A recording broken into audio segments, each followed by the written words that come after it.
কাৰ্বি পাহাৰ যিসকলে খান্দিছিলে কাজিৰঙা কাষৰ সেইসকল আন্দোলনত আছে নাই সেইটো কওক। ইক' চেঞ্চিটিভ জোনটো যদি 1 কিলোমিটাৰ কৰা হয় খনন হোৱাৰ সম্ভাৱনা আছেনে নাই আপুনি স্পষ্টকৈ কওক। এতিয়া বিষয় চলি আছে কাজিৰঙা ইক' চেঞ্চিটিভ জোন 10 কিলোমিটাৰ হ'ব নে 1 কিলোমিটাৰ হ'ব। মুখ্যমন্ত্ৰী 1 কিলোমিটাৰ বুলি ঘোষণাই কৰি দিছে আৰু বহু সংগঠনে আৰু কাজিৰঙাৰ বহু কাষৰীয়া অঞ্চলৰ ৰাইজে কৈছে যে এই 1 কিলোমিটাৰ কি 0 কিলোমিটাৰ কৰি দিলেও ভাল হ'ব।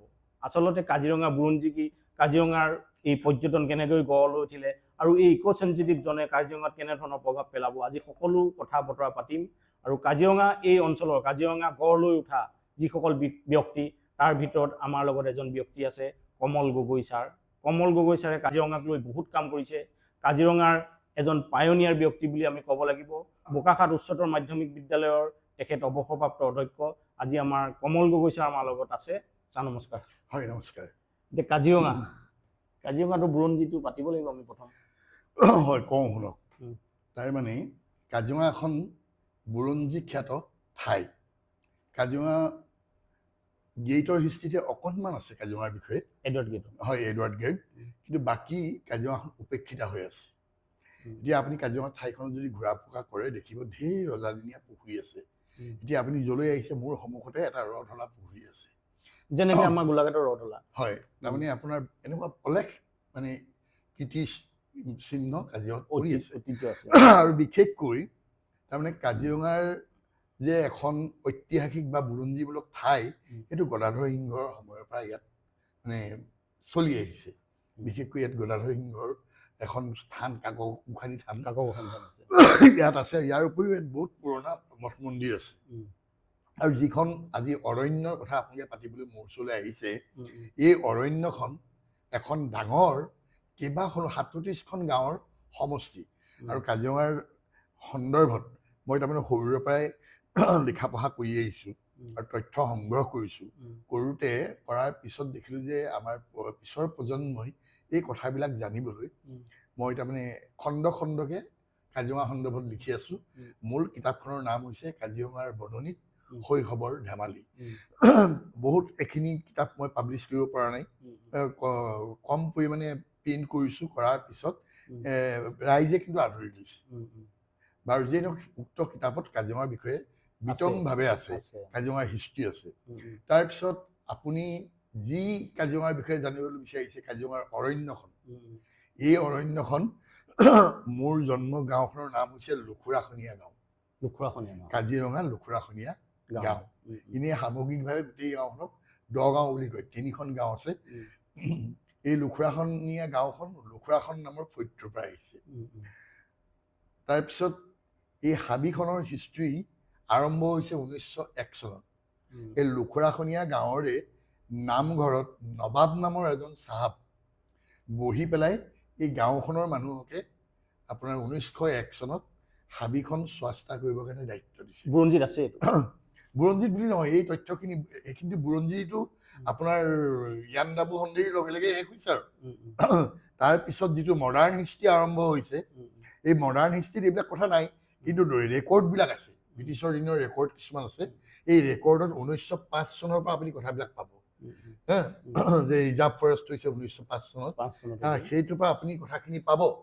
কিন্তু যিখিনি গাঁৱৰ মাজত ঘটি যোৱা ঘটনা, ধৰক ৰিজাৰ্ভ ফৰেষ্টখনটো একেদিনাখন হৈ একেদিনাখনে হেণ্ডঅভাৰ হোৱা নাই। আলোচনা এটা কৰিব লাগিব। এই আলোচনা আৰু দায়িত্ব আপোনালোকৰ গাঁৱত, মোৰ গাঁৱত, আমাৰ উত্তৰ পুৰুষক, সেইকেইজন উত্তৰ পুৰুষৰ নাম, এজনৰ নাম বেজ হাজৰিকা, এজনৰ নাম নিগনা হাজৰিকা ওৰফে নিগনা চিকাৰী, এজনৰ নাম আপোনাৰ গেলাই ভূঞা, তাৰপৰা তেনেকৈ এজনৰ নাম দেৱেশ্বৰ শইকীয়া। এতিয়া ধৰক ৰবীন বেনাৰ্জী ছাৰ, ৰবীন বেনাৰ্জী ছাৰ আপোনাৰ বিশ্ববিখ্যাত প্ৰকৃতিবিদ এজন। কিন্তু এই ৰবীন বেনাৰ্জী ছাৰক আকৌ গোটেই আপোনাৰ ধৰক ফটো মাৰি দিয়া, কোনোবাই লৈ আনিব লাগিব নহয়, ঘৰৰ গঁৰালত সোমাই ঘৰৰ লগত থাকি আপোনাৰ ৰবীন বেনাৰ্জীয়ে ফটো কৰিছে, দেৱেশ্বৰ শইকীয়াই গড়ৰ গাত হাত দি আছে। বুজিছেনে? পোহনীয়া গড় নহয়। তেতিয়া আপোনাৰ মানে কি হয়, কহৰা এটা হোলা আছে, সেই হোলাটোতে গড়বিলাক আনি পেলাই মানে কি কৰে, তাত শ্বেল্টাৰ দিয়ে, দুখ পোৱা গড়, কিবা গড়, আৰু সেইবিলাক পৃথিৱীৰ বিভিন্ন ঠাইলৈ প্ৰেৰণো কৰিছিল, পঠিয়াইছিল তেতিয়া দিনত। হয়, এইবোৰ আমাৰো জন্মৰ আগৰ, ব্ৰিটিছৰ দিনত নহয়, স্বাধীন স্বাধীন ভাৰতত স্বাধীন ভাৰততে এইবোৰ 1950-55 কথা। গতিকে তেনেকুৱা মানুহ আমাৰ কাজিৰঙাত আছে। গতিকে এতিয়া এই কাজিৰঙা হাবিখনৰ কাষে কাষে কোনবিলাক খিলঞ্জীয়া মানুহ গাঁও আপোনাক মই কৈ দিওঁ। তাৰমানে এইফালে মৰিধনশিৰি, বোকাখাট মৰিধনশিৰি, তেতিয়া সেই সীমা পূবলৈ মৰিধনশিৰিত আছে এখন গাঁও, বুজিছেনে? তাৰ পৰা এখন মিচিং গাঁও, তাৰ পৰা আহি জাপৰি পথাৰ গাঁও, মানে পুৰণি গাঁও। তাৰপিছত আহি পেলাই একেবাৰে আপুনি গুচি আহক, মানুহ নাই আৰু। তাৰপিছতে এই গেলেকীটো তেতিয়া পুৰণা মানুহ নাই।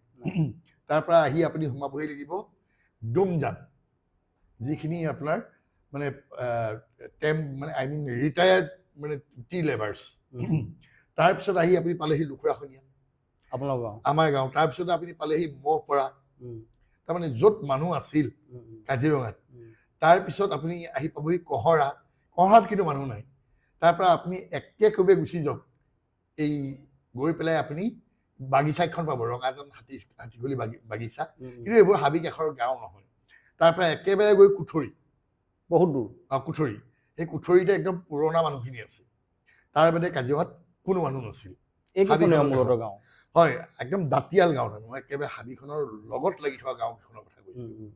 তাৰপিছত আহি পেলাই এই যি নেশ্যনেল হাইৱে দেখিছে, নেশ্যনেল হাইৱেৰ লগত আছে চেপেনাকোবোৱা, বচা গাঁও, গেলেকী, এই তিনিখন গাঁও।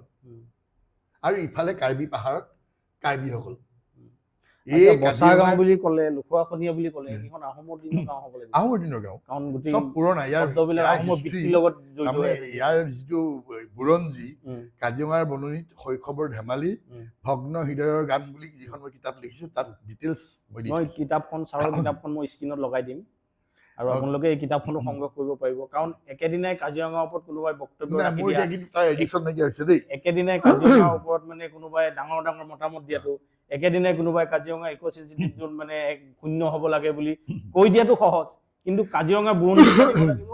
আৰু ছাৰহঁতৰ শৈশৱ, ছাৰহঁতৰ জীৱন এই কাজিৰঙাৰ লগত যিহেতু সম্পৃক্ত হৈ আছে, গতিকে কাজিৰঙাৰ বিষয়টো ইমান স্পৰ্শকাতৰ যে ইয়াক পটকৈ আহি মুখ্যমন্ত্ৰীয়ে কৈ দিলে নহ'ব যে কিবা এটা হ'ব। কাজিৰঙাৰ সেই যিখিনি পুৰণি বাসিন্দা, পুৰণি গাঁও কেইখনৰ কথা আমি গম পালোঁ। তাৰপিছত এই যিখন হাবিখন কেনেকৈ এটা টুৰিজিম স্পট, পৰ্যটনস্থলীলৈ পৰিণত হ'ল, এটাতো কাহিনী আছে। তাৰ কাহিনী আছে। তাৰমানে এই হাবিখনত পৰ্যটন আৰম্ভ হৈছে 1937 চনতে, ব্ৰিটিছৰ দিনতে। ব্ৰিটিছৰ দিনৰ পৰা চলি আহিছে। তাৰপৰা যেতিয়া আমাৰ দেশ স্বাধীন হ'ল, স্বাধীন হোৱাৰ পিছত 1950 চনৰ পৰা পুনৰ আকৌ এই হাবিখনত আপোনাৰ পৰ্যটকৰ কাৰণে মুকলি কৰা হৈছে। আৰু এই গোটেই পৰ্যটনৰ এই গোটেই মানে বেপাৰ বা কাৰোবাৰটো, ব্যৱসায়টো ফৰেষ্ট ডিপাৰ্টমেণ্ট আৰু অসম পৰ্যটনে যেতিয়া যুটীয়াভাৱে কৰিছিল। পাব্লিক পৰ্যটনত সোমোৱা নাই তেতিয়া? নাই, এইবোৰ আপোনাৰ 1970 চন। 1970 চনত আপুনি স্বনামধন্য লেখক, বাৰ্তাজীৱী জগদীশ ফুকন, আপুনি নাম শুনিছে চাগে, তেখেত এতিয়া এই সংসাৰত নাই। তেখেতে ব্ৰহ্মপুত্ৰ কমপ্লেক্স খুলি এই কাজিৰঙালৈ দেশ বিদেশৰ টুৰিষ্ট আনিছিল। ব্ৰহ্মপুত্ৰ কমপ্লেক্স ক'ত আছিলে সেইটো? এইটো কুঠৰিত কৰিছিল। এই কুঠৰি মানে আপোনাৰ বাগৰিৰ ওচৰে, বাগৰি যিটো ৰেঞ্জ অফিচ আছে তাৰ ওচৰতে আছে সেইটো।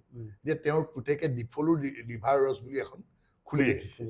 আৰু এইজনা ব্যক্তিয়ে আচলতে ফৌনা এণ্ড ফ্ল'ৰা নামৰ প্ৰথমখন মানে প্ৰকৃতিমূলক কিতাপ, মানে সৰু পুস্তিকা টাইপৰ কিতাপ, কিন্তু যথেষ্ট তথ্য সমৃদ্ধ। তেনেকুৱা কিতাপ মই দেখাই নাই। ইমান কম শব্দত ইমান বিশাল জ্ঞান প্ৰকৃতি সন্দৰ্ভত আপুনি মানে কাজিৰঙা সন্দৰ্ভত আপুনি তাৰ পৰা আহৰণ কৰিব পাৰে। আৰু বহুত খুচৱন্ত সিং, এই সকলোবোৰ তেওঁ তাত লগ পাইছে, তেওঁ তালৈ আহিছে তেতিয়াৰ দিনত। তাৰপিছত আপোনাৰ মানে কি হ'ল, সেইটো প্ৰাইভেট টুৰিজিমৰ কথা কৈ আছোঁ। তাৰপিছতে আপোনাৰ মানে কি হ'ল যে অসমত অসম আন্দোলন আৰম্ভ হ'ল। পৰিৱেশ বেয়া হ'ল, পৰিৱেশ যেতিয়া বেয়া হৈ 1985 চনলৈকে তাৰমানে কাজিৰঙাত আৰু কোনো ধৰণৰ মানে 70ৰ পৰা অলপ পৰ্যটনটো গঢ় লৈ উঠিছিলে। 79ৰ আন্দোলনৰ পৰা 70ত তাৰমানে একদম এটা এইটো কি কওঁ আমি চৰম পৰ্যায় বুলি ক'ব পাৰোঁ। উম, উম, যেতিয়া ভূপেন হাজৰিকাই লিখিছিলে কাজিৰঙা কাজিৰঙা, কাজিৰঙা। এই সেইটো সময়ৰ কথা, উম, বুজিছে নাই? উম, আৰু অলেখ মানুহ সেইটো সময়ত, উম, বহুত পৰ্যটক। কিন্তু যেতিয়া আন্দোলনটো আৰম্ভ হ'ল, উম, হোৱাৰ লগে লগে আমাৰ আচলতে গোটেই অসমতে উম। টুৰিজিম ব্যৱস্থাটো নষ্ট হৈ গ'ল, কলাপছ। কলাপছ হৈ গ'ল। উম। তাৰপিছত এই 85 চনত যেতিয়া ছেটেলমেণ্টটো হ'ল, নতুন চৰকাৰ। হোৱাৰ পিছত আকৌ মানে পৰিৱেশটো ঘূৰি আহিলে। উম, আমাৰ ওচৰ চুবুৰীয়া যিবিলাক ৰাজ্য ধৰক ঠাইতে উম। বংগ আছে, বংগ তেওঁলোকতো বহুত মানে তেওঁলোকটো চাই আৰু চিতি ভাল পায় তেওঁলোকে জেগা, কয়েই ফুৰি ভাল পায়। আমি যদি মানে ট্ৰেভেল কৰতে না পাই উম। তবে আমৰা পাগল হয়ে যাবে। বেংগলৰ মানুহ বহুত আহে। বেংগলৰ মানুহ অনেক। আৰু গোটেই ভাৰতবৰ্ষতে বা কাজিৰঙাতে এই টুৰিজিমৰ গোটেই কাৰোবাৰটো আচলতে এই বংগৰ মানুহখিনিয়েহে জীয়াই ৰাখিছে। বেংগলী হয়, আৰু যেই নহওক আপুনি যিখিনি কথা সুধিছে এইটো আপোনাক মই ক'লো কথাকেইটা। তাৰপিছতে এতিয়া আপুনি যিটো বৰ্তমানৰ যিটো কাজিৰঙাৰ কথা, টুৰিজিমটো যে এটা ৰাজহুৱা এটা নহয়, কাজিৰঙাখনে ব্যৱসায় আপোনাৰ কেইবাটাও পৰ্যায় পাৰ হৈ গৈ আপোনাৰ মানে কি হৈছে, এই 1974 চন আৰু 75 চন তেতিয়াৰ পৰা মানে ৰাষ্ট্ৰীয় উদ্যানৰ মৰ্যাদা পাইছে। কেইবাটাও ষ্টেপ পাৰ হৈ গ'ল। পাৰ হৈ যোৱাৰ পিছত এই 85 চনৰ পিছৰ পৰা আকৌ আপোনাৰ টুৰিজিমটো আৰম্ভ হৈছে। হওঁতে আমাৰ কিন্তু স্থানীয় মানুহবিলাকে তেতিয়ালৈকে টুৰিজিম খায়েই নে পিন্ধেই নে একো নাজানে, কোনো ধাৰণা নাই, কোনো ধৰণৰ কথা নাই। তাৰপিছতে 87 চন আৰু 88 চন এই দুটা বছৰ কাজিৰঙাৰ কাৰণে ভয়ংকৰ এটা অৱস্থা।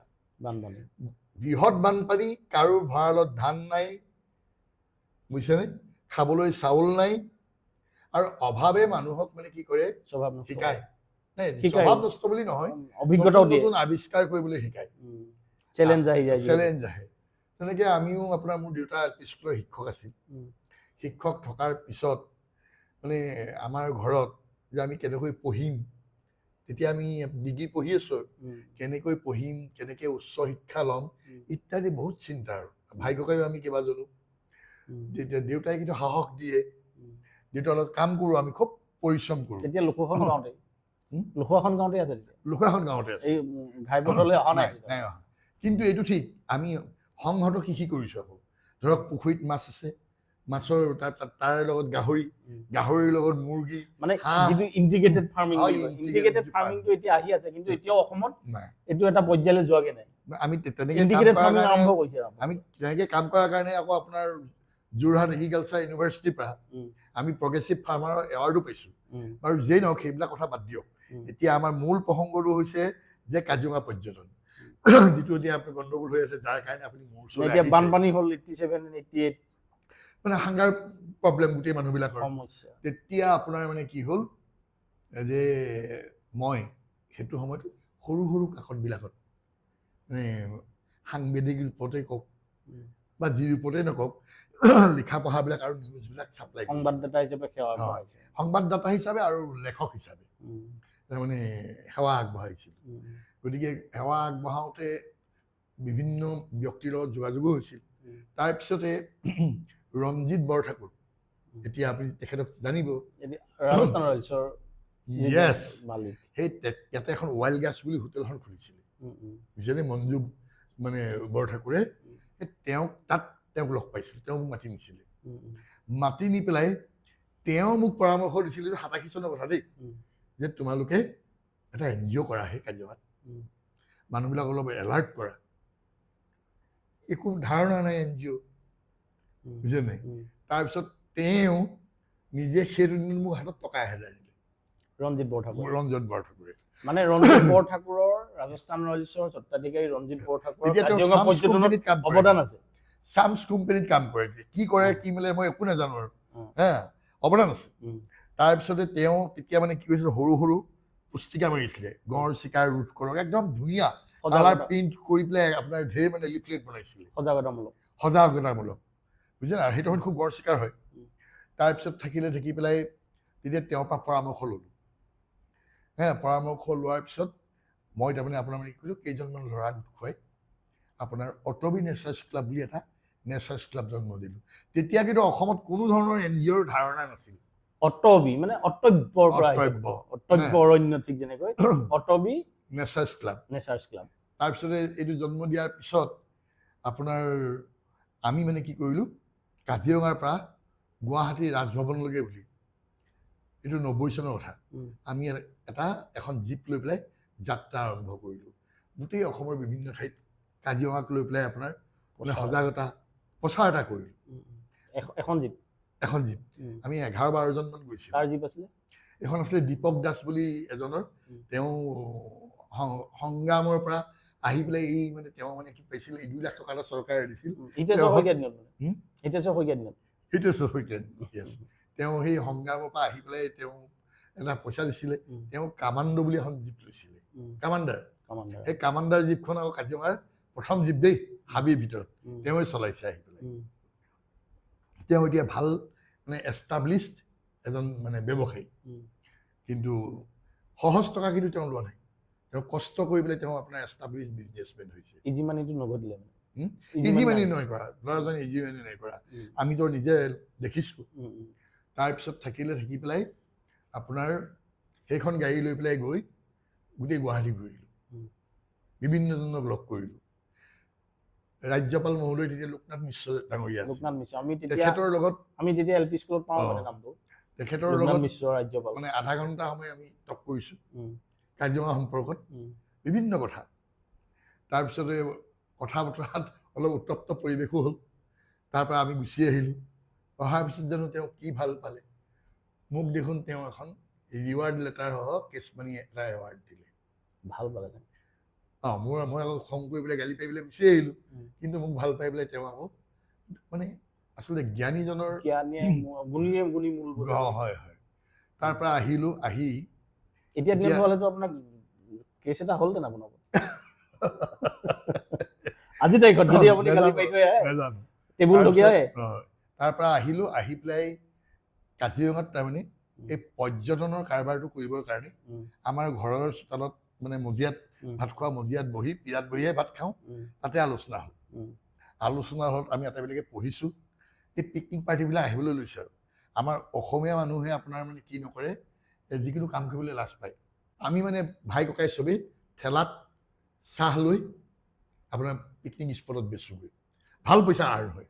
তেতিয়াতো কিছুমানৰ কাৰণে এইটো লাজৰ কথা হ'ব। লাজৰ কথা। তেতিয়া দিনতে আমি 3টা ভাই ককাই যাওঁ। এতিয়া মোৰ তলৰ ভাইজন JDSG কলেজৰ প্ৰিন্সিপাল ডক্টৰ জয়ন্ত গগৈ, আৰু মই আৰু মোৰ ডাঙৰ দাদা, আমি 3টাই ঠেলা লৈ পেলাই চাহ বিক্ৰী কৰোঁ। আৰু চাহ বিক্ৰী কৰোঁ আমি দেখিলোঁ তেতিয়া আপোনাৰ 25 পইচাহে একাপ চাহৰ দাম। তেনেকৈ দেখোন এইটো ৰাতিপুৱা বেলাতে আমি প্ৰায় 300-400 টকা পাওঁ। তেতিয়া 300-400 টকা বহুত টকা, মানে গেদাৰিং যথেষ্ট হয়। তেতিয়া পিকনিক গাড়ী মানে ৰাতিপুৱা 4টাতে আহি বাছ মানে আহে, কহৰাৰ যিটো মানে পিকনিক স্পটটো, তাত মানে আপোনাৰ তালৈ মানে ৰাতিপুৱাই প্ৰায় 50খনমান গাড়ী আহি লাগিয়ে যায় আৰু চাহখিনি উলিয়াই দিয়াৰ লগে লগে থপিয়া থপি কৰে। তাৰপৰা আমি তেনেকৈ যথেষ্ট পইচা আৰ্ণ কৰোঁ। টাটা চুমুবিলাক তেতিয়া ওলাইছেগৈ নেকি? টাটা চুমু নাই তেতিয়া, খালি বাছ। তেতিয়া বাছ খুব কাজিয়া কৰে, পিকনিক পাৰ্টিয়ে।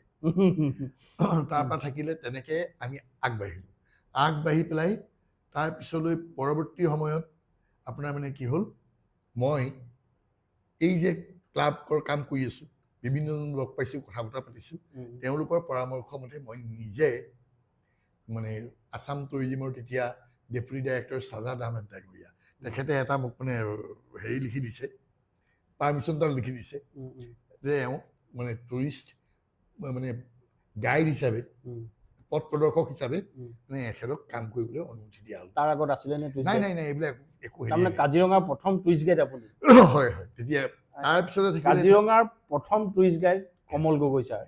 আপোনালোকে এইটো মনত ৰাখিব কথাটো। 1990 চনত আমাৰ ইয়াত লোকেল MLA হৈছে ভূপেন ভূঞা, বোকাহাটৰ পৰা। তেতিয়া মানে মই কৰি থকা কামখিনি তেওঁৰ চাগে পচন্দ হ'ল, হৈ পেলাই এই গোটেই বিষয়বস্তুটো ব্লকলৈ লৈ গৈছে। ব্লকে তাৰপিছতে আপোনাৰ মানে ট্ৰেইনিং দিছে ল'ৰা ছোৱালীবিলাকক, কিছুমানক টুৰিষ্ট গাইড কৰিবলৈ। আৰু তেনেকুৱাতে মই এখন লেফটেণ্ট উইলিছ জীপ গাড়ী কিনি আনিছোঁ। হয়। উইলিছ জীপ গাড়ী এখন আনিছোঁ কিনি। ক'ৰ পৰা আনিলে?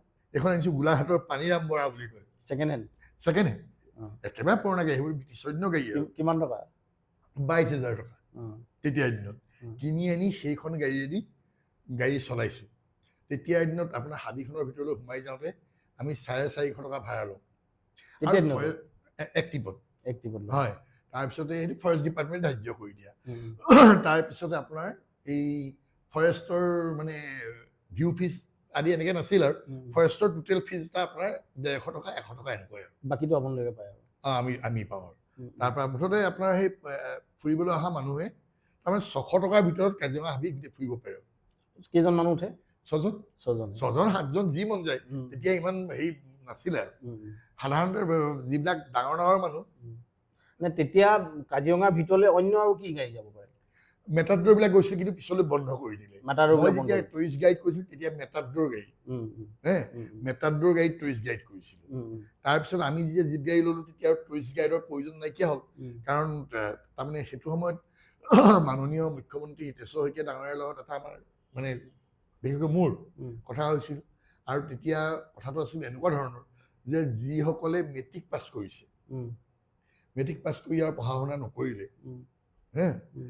যে এওঁলোকে নিজে এখন জীপ গাড়ী কিনিব এই গোটেই আইডিয়াটো কাৰ আছিলে আইডিয়াটো মোৰ আছিল আপুনি আৰু গোটেই কথাখিনিও ময়ে লিখিছিলোঁ যে তেওঁলোকে আপোনাৰ মানে কি কৰিব লিটাৰেট মানে আনএমপ্লয়ডে গাড়ীখন লৈ পেলাই পৰ্যটকক ফুৰাব আৰু যিহেতুকে কাজিৰঙাৰ মানুহবিলাকৰতো আৰু নলেজ আছেই হাতীয়ে কি খায় গড়ে কি খায় কিমান ডাঙৰ স্থানীয় মানুহ যিহেতু অভিজ্ঞতা আছে গতিকে এইখিনি অভিজ্ঞতাকে তেওঁলোকে মানে টুৰিষ্টৰ লগত শ্বেয়াৰ কৰিব তাৰপৰা থাকিলে তেনেকেই কথাখিনি হ'ল হৈ পেলাই আপোনাৰ 2002 চনলৈকে অল ৰাইট কাজিৰঙা চলি আছে চাইলেণ্ট ন' প্ৰব্লেম মোৰ দেউতাই এখন খালি হোমষ্টে এটা বনাইছিলে গ্ৰাম্য পৰ্যটন হয় 90 চনৰ কথা তাৰমানে গ্ৰীণ ৰিট বুলি এতিয়াও আছে সেই ঘৰকেইটাও এতিয়াও আছে তাৰপিছতে পৰৱৰ্তী সময়ত মই বনাইছোঁ আশ্ৰয়খন এতিয়া যিটো মই ঘৰ ভাঙি আছোঁ আপুনি দেখিছে